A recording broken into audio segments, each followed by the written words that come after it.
अखंड ज्योति जून 2023। शीर्षक है वैदिक काल का देवी दर्शन। प्रकृति सनातन है, शाश्वत है। प्रकृति सदा से है, सदा रहती है। प्रलय जैसी चरम प्राकृतिक आपदा में भी सब कुछ नष्ट नहीं होता है। भारतीय दर्शन की सांख्य शाखा के अनुसार तब प्रकृति के तीनों गुण सत्व, रज और तम साम्य अवस्था में रहते होते हैं, लेकिन गुणों की साम्य अवस्था हमेशा नहीं रहती। साम्य अवस्था भंग होती है, सृजन लहक उठता है। प्रकृति का अंतस जगत का छंदस बनता है। यह अंतस अजन्मा है, दिव्य है और दैवी है। भारतीय अनुभूति में यह देवी है, माता है। हम सब माँ का विस्तार है। हमारे संभवन का पवित्र माध्यम दुनिया की तमाम आस्थाओं में ईश अवतरण है या देवी ज्ञान देने वाले पूजनीय देवदूत हैं। परम सत्ता या देव शक्ति भी इस जगत में माँ के माध्यम से ही आते हैं। माँ न होती तो वे कैसे आते? हम सब भी यहाँ इस जगत में कैसे होते? प्रकृति की दिव्य अंतस चेतना को भारत ने माता कहा है। भारत के प्रति अपनी गहरे प्रेम के कारण हम सब ने भारत को भी भारत माता जाना है। प्रकृति का हर एक अणु परमाणु माँ का ही विस्तार है। इसीलिए यहाँ सभी तत्वों रूपों में माँ की अनुभूति है। या देवी सर्वभूतेषु मातृ रूपेण संस्थिता। अस्तित्व जनक है, जननी है। इसे माँ रूप में देखना अत्यंत सुखद अनुभव है। माँ को अनुभव करते हुए स्वयं को विराट से जोड़ने का अनुष्ठान ही देवी उपासना है। हम पृथ्वी पुत्र हैं, पृथ्वी माँ है, वही मूल है, वही आधार है। इस पर रहना, कर्म करना, कर्म फल पाना और अंततः इसी के आंचल में पनाह पाना जीवन सत्य है। ऋग्वेद माता की गहन अनुभूति से भरा पूरा है।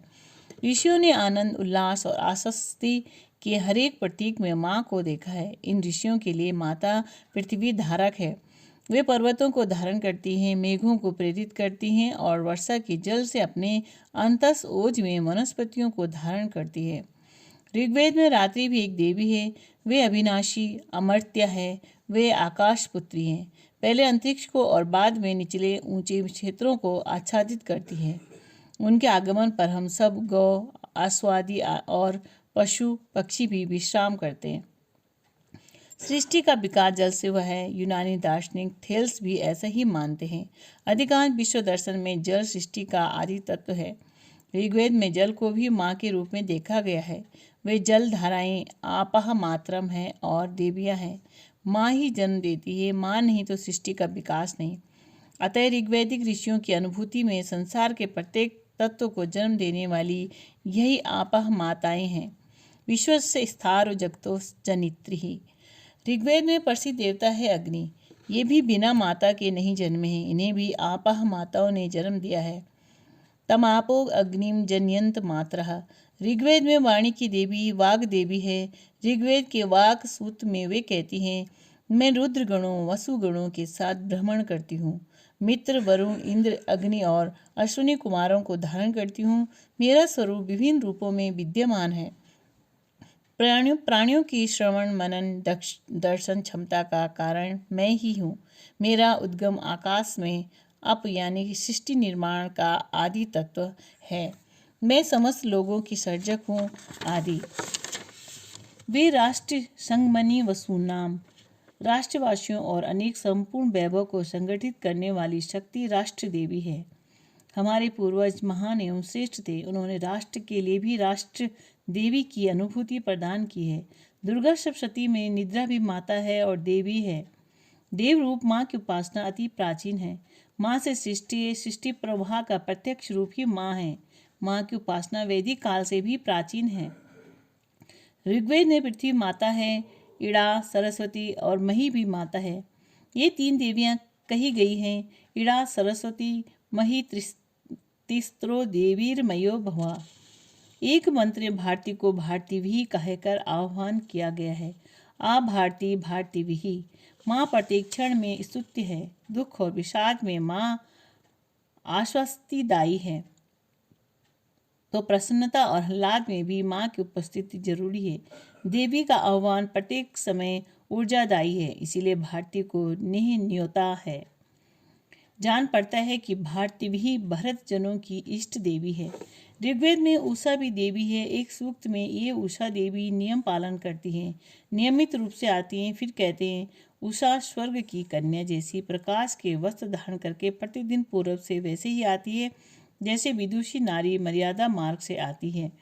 उषा देवी है, सबको प्रकाश व आनंद देती है, अपने पराये का भेद नहीं करती, छोटे से दूर नहीं होती और बड़े का त्याग नहीं करती हैं। वे समदृष्टा हैं, वे सबको समान दृष्टि से देखती हैं। ऋग्वेद में जागरण की महत्ता है, इसीलिए संपूर्ण प्राणियों में सर्वप्रथम उषा ही जागती है। प्रार्थना है कि हमारी बुद्धि सत्कर्मों की ओर प्रेरित करें।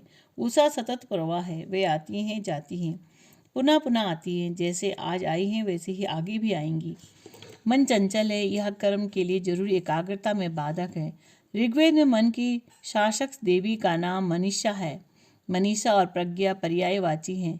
ऋषि उनका आह्वान करते हैं।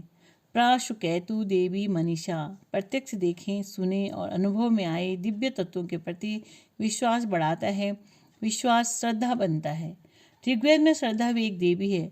श्रद्धाम प्रतार वामहे, श्रद्धाम मध्य दिनम परी, श्रद्धाम सूर्यस्य निमृच्चि, श्रद्धे श्रद्धा प्रिय नः। हम प्रातःकाल श्रद्धा का आह्वान करते हैं, मध्याह्न में श्रद्धा का आह्वान करते हैं, सूर्यास्त काल में श्रद्धा की उपासना करते हैं। हे श्रद्धा, हम सबको श्रद्धा से परिपूर्ण करें। यहाँ श्रद्धा से ही श्रद्धा की याचना में गहन भावबोध है। श्रद्धा प्रकृति की विभूतियों में शिखर है। श्रद्धाम भगस्य मूर्धनि। देवी उपासना प्रकृति की विराट शक्ति की ही उपासना है। दुर्गा, महाकाली, महासरस्वती, महालक्ष्मी या सिद्धिदात्री आदि सभी उन्हीं के नाम हैं।